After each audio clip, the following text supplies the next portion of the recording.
Good morning, YouTube. Good morning. This is your homegirl, Arabia Barbosa, 914, Westchester County, New York, doing another live video real quick. I don't know how long I'm going to be up here, but today is Monday. It's Monday morning. The alarm just went off 6 a.m.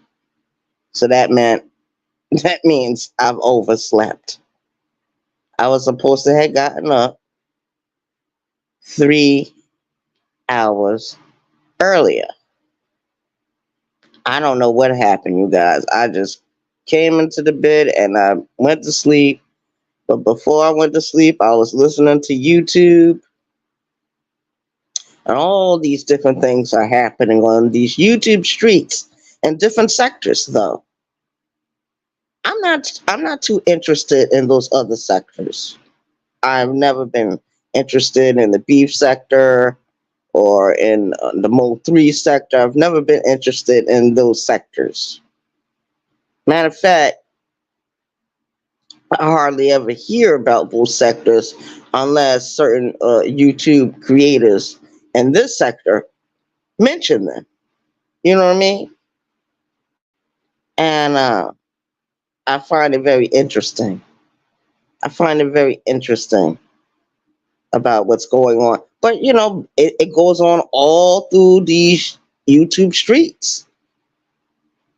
In certain sectors, there's a lot of beefing going on, a lot of arguing going on, a lot of doxing going on, a lot of exposing going on, a lot of problems going on. And you wouldn't think that law abiding people would bring so much drama to social media like this. You wouldn't believe it. They call this sector the dirty sector. This sector has been always known as the dirty sector. And in this sector, we have a lot of people who suffer through mental illness, substance abuse. We got a lot of people who have criminal backgrounds, myself included. You know what I mean? I have a criminal background. I'm an ex felon. Let's be real. Let's be honest. You know what I mean? And there's certain behaviors I have that suggests that certain things are not left in the past. You know what I mean? I talk about my time in prison. I talk about my experiences with that situation. I talk about my love life. I talk about me more than I talk about anybody else on this app. You know what I mean? And I know there's some people on this app that got a lot of questions about certain things that is happening. And I did a video yesterday. The title of that video was uh, The Broken Rainbow. And I was talking about the internal divisions within the LGBTQ community. I talked about that, and I talked about the issues in that community, the problems we're having, the divisions that are in place. They have been in place for quite some time, but people don't talk about it because people are unaware. Now, people that are in the community, they know that these divisions exist. They know that there's problems within that particular movement. You know what I mean?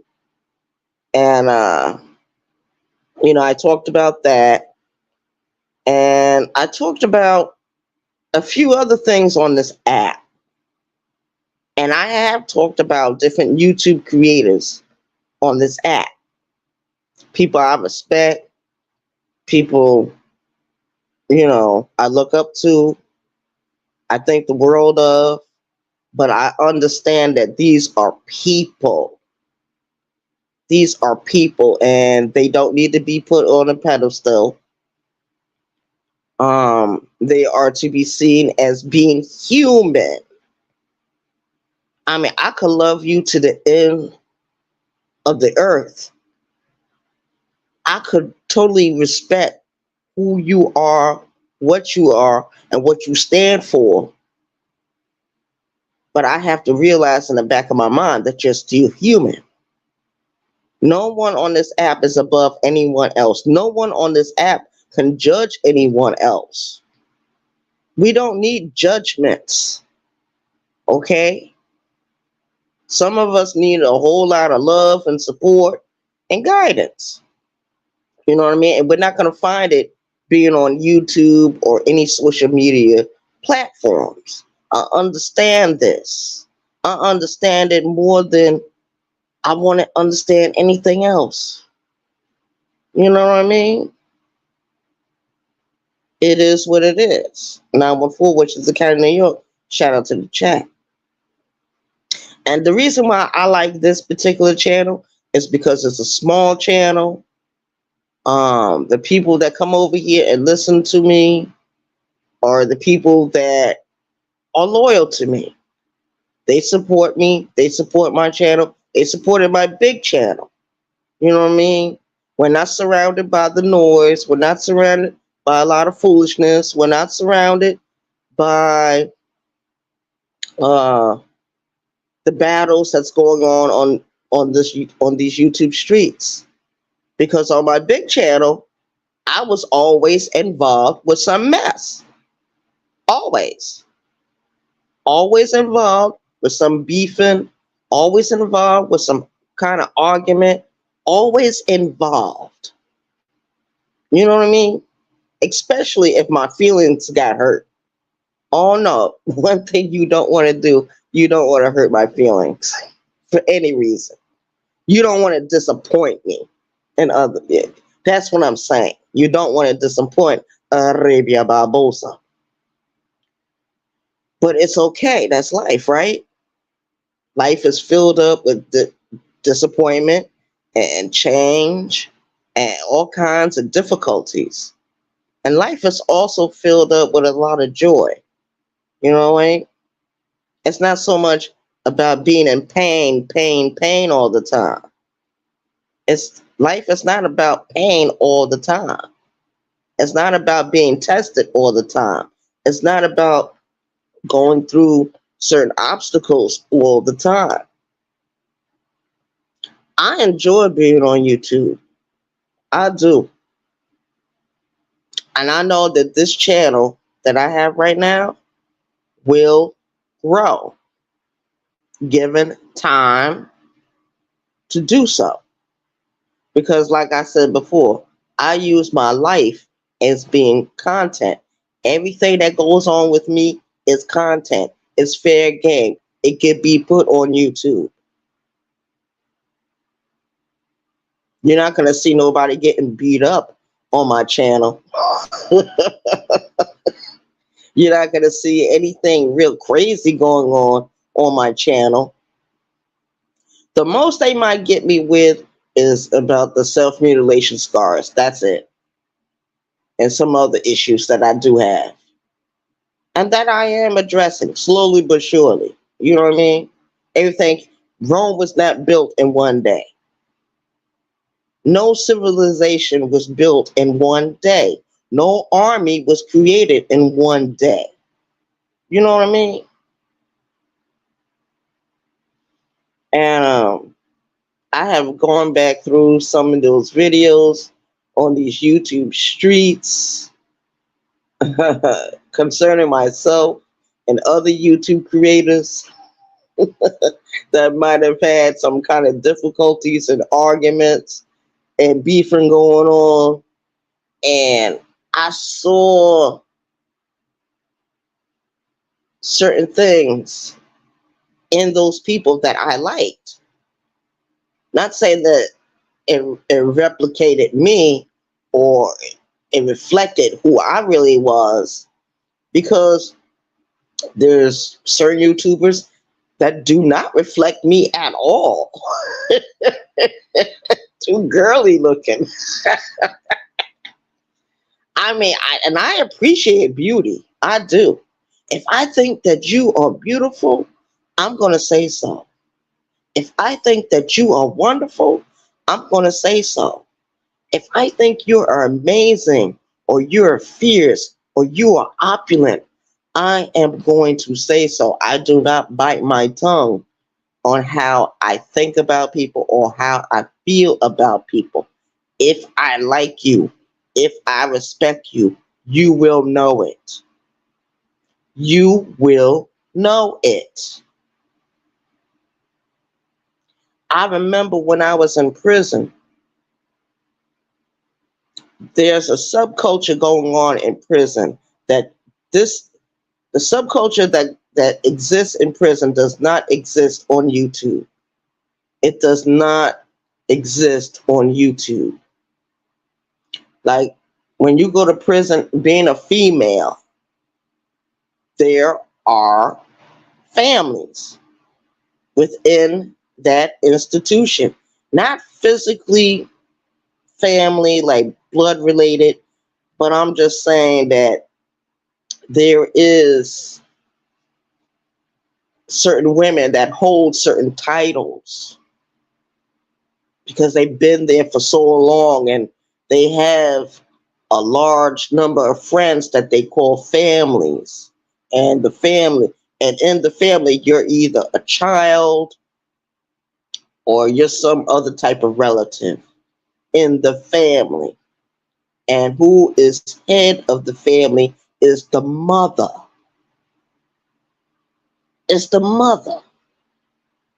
She, in some instances, in some institutions, like in a male institution, that would be called a shot caller or a gang leader. But in a female institution, she is called mother. She is revered as being mama.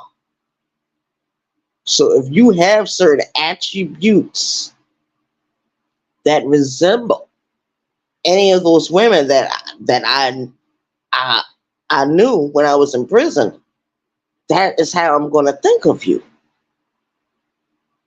That is how I'm going to think of you as being. And a lot of you have heard me call different women on this app what? Mama.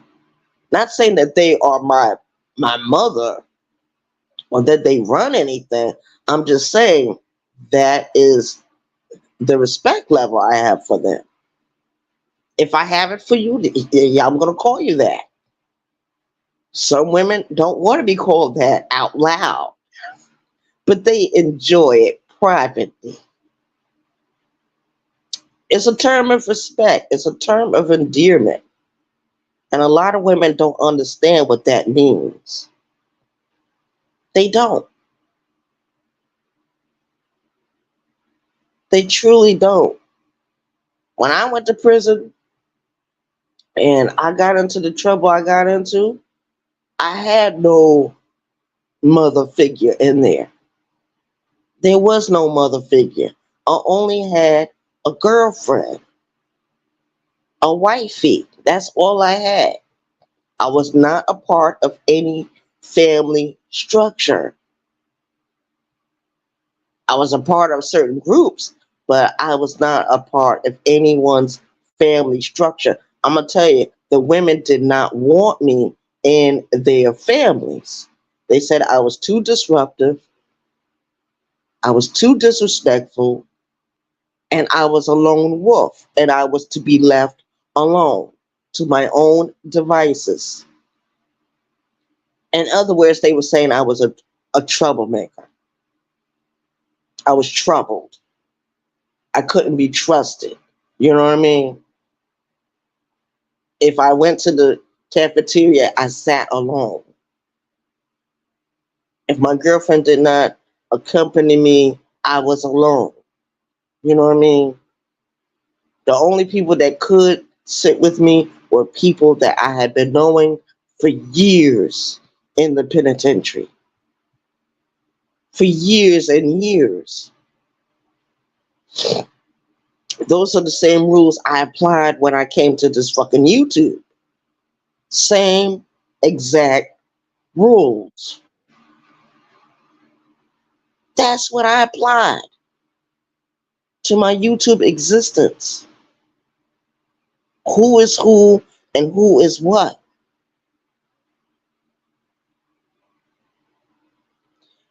And I mostly speak a lot of positively about the female YouTube creators. I don't really talk about the male YouTube creators too much because I don't really respect a lot of the male YouTube creators. I know they got a lot of feminine ways about them. A lot of them are effeminate, even though they might be wearing a beard and baggy jeans and Timberland boots, regardless of how deep their voice is. A lot of them have a lot of bitch like ways. And that's the way I put it. I started noticing that a lot of men were bitch like 20 years ago, way before I even went to prison. At the age of 21, I started seeing a lot of bitch and a lot of men during that time. Of course, I went into Job Corps for a little while. I was in Job Corps for like 6 months. So I had to learn real quick who was who and what was what. Because the Job Corps center I went to had a lot of internal problems. Those people were subjugated to get violent at any minute. That particular Job Corps center, they had a lot of riots in the past. I don't know what's going on now with them, but I know that a lot of times in the past there were a lot of riots going on. And there's one other YouTube creator that went to the same Job Corps center I went to, but she was there, I think, a year or two before I even came. She had already left. You know, she already completed her sentence for Job Corps. She completed her training program and getting her GED and getting her driver's license and all that. Because when you go to Job Corps, they offer you the opportunity to get your GED, to get a trade, and to get your driver's license. When I went there, whoever was over the driver's education class, they were not present.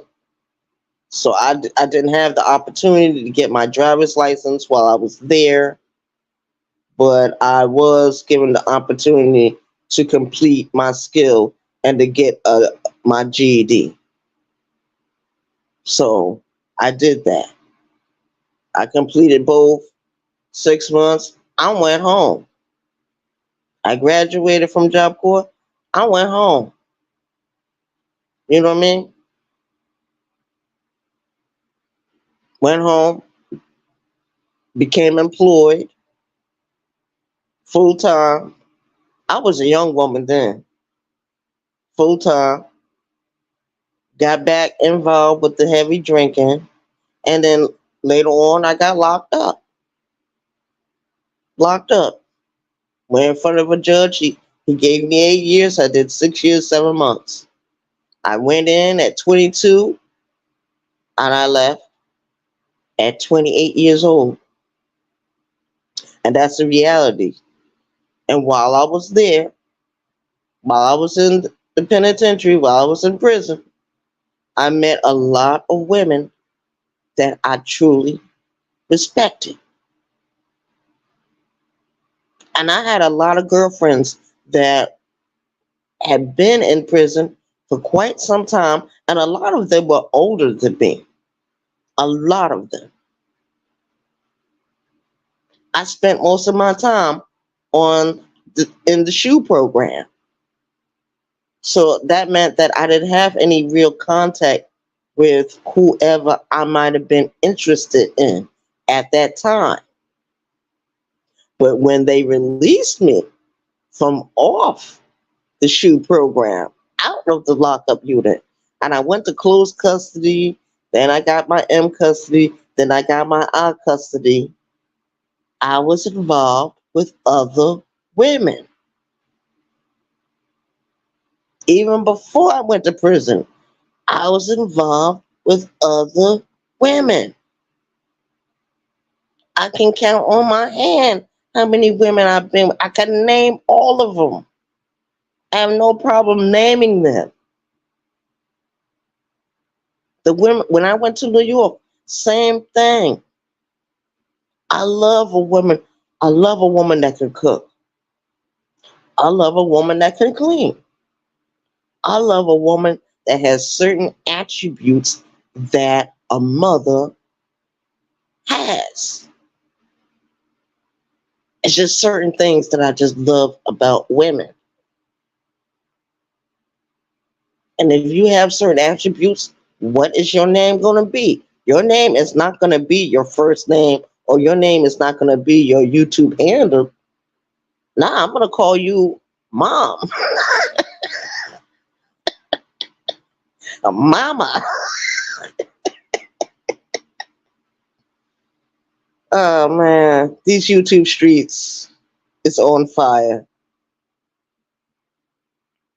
Some people mean well. You got some people on this app. They, to the naked eye, they look like they're being nosy. They want to be in everybody's business, but in reality, that's not the case. They're concerned about certain attributes that certain people have and certain behaviors certain people display on this app.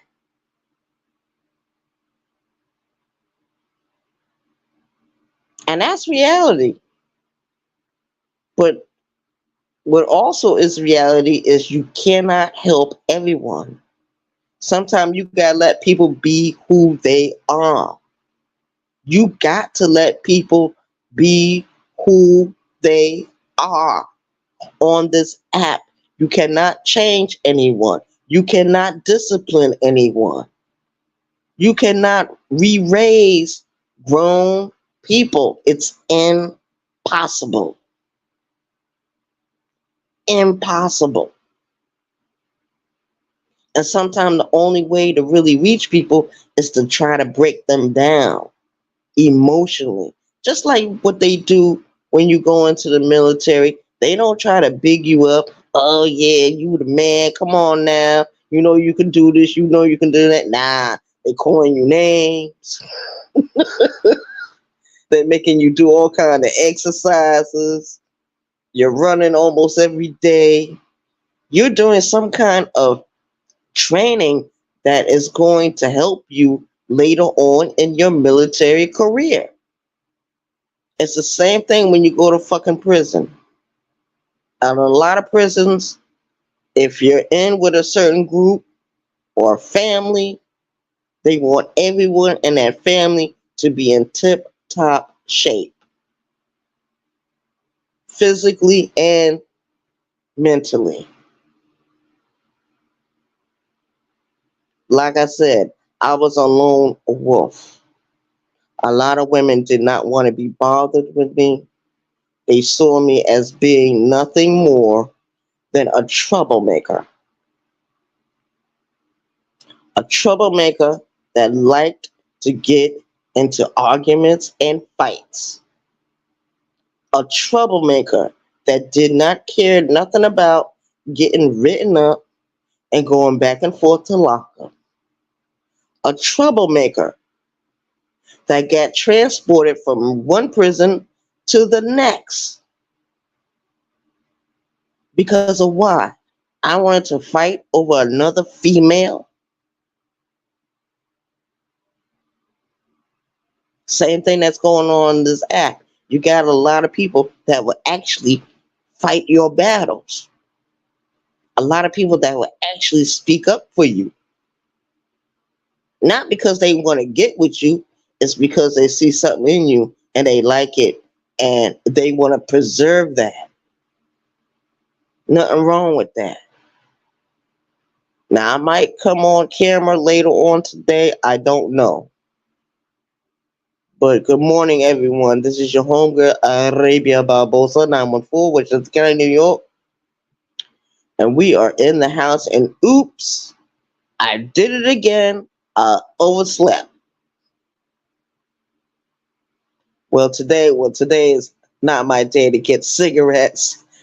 Today is not my day uh, to buy anything extra to put in this house because I missed my chance. I didn't get up on time. I bet you tomorrow morning I'll know to get up on time. You know what I mean? Because I'm gonna have to call the office anyway later on today. There's a lot of phone calls I gotta make today, and there's one phone call I'm actually waiting for because I start back on my regular job on Wednesday. I am so excited about that, you guys. I'm so excited because I know when I go in, boom, I'm gonna do what I need to do to make everything run as smooth as possible. And I'm gonna try to learn the other aspects of rising through the ranks. You know what I mean? Dishwasher, then food prepper later on. You know what I mean? I would like to get a little paid a little extra more money. You know what I mean? Perhaps become a cook. I don't know. But for right now, I'm happy just being a dishwasher. I'm happy just doing that. So it is what it is. Peace, y'all.